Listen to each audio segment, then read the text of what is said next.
Ndihem shumë mirë në Shqipëri.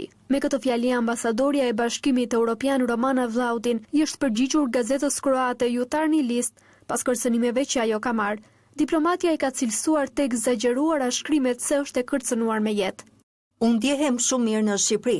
Titujt se më kërcënojnë me vrasje janë të egzageruar. Megjithatë, për shkak të qëllimeve të qarta të disa grupeve të caktuara të interesit për të përpjekur për të na friksuar, janë ndërmarrë disa masa të kujdesit.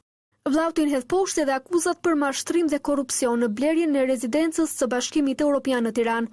Sipas saj, kjo akuzë publikuar në ditën e nisjes së vettingut është përpjekja e dikujt për ta paraqitur këtë si punë të dyshimt.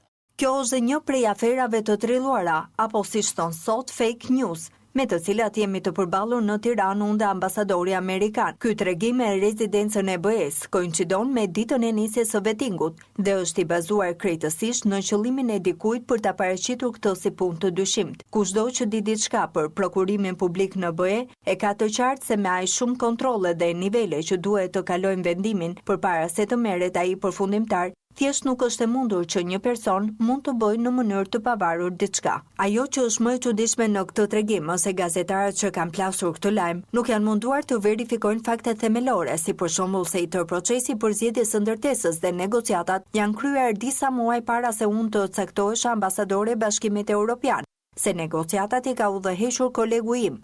Ndërkohë e konsideron të çuditshme akuzën se i shërben George Sorosit. Ambasadori amerikan dhe unë deri më tani jemi akuzuar për gjithçka, nga ajo se i shërbejmë Sorosit dhe krimit të organizuar dhe korrupsionit. Unë personalisht jam akuzuar se jam vendosur këtu nga kush dhe di se kush, se nuk i kre flokët, se burri im punon në një projekt të hekurudhës në Maltëzi.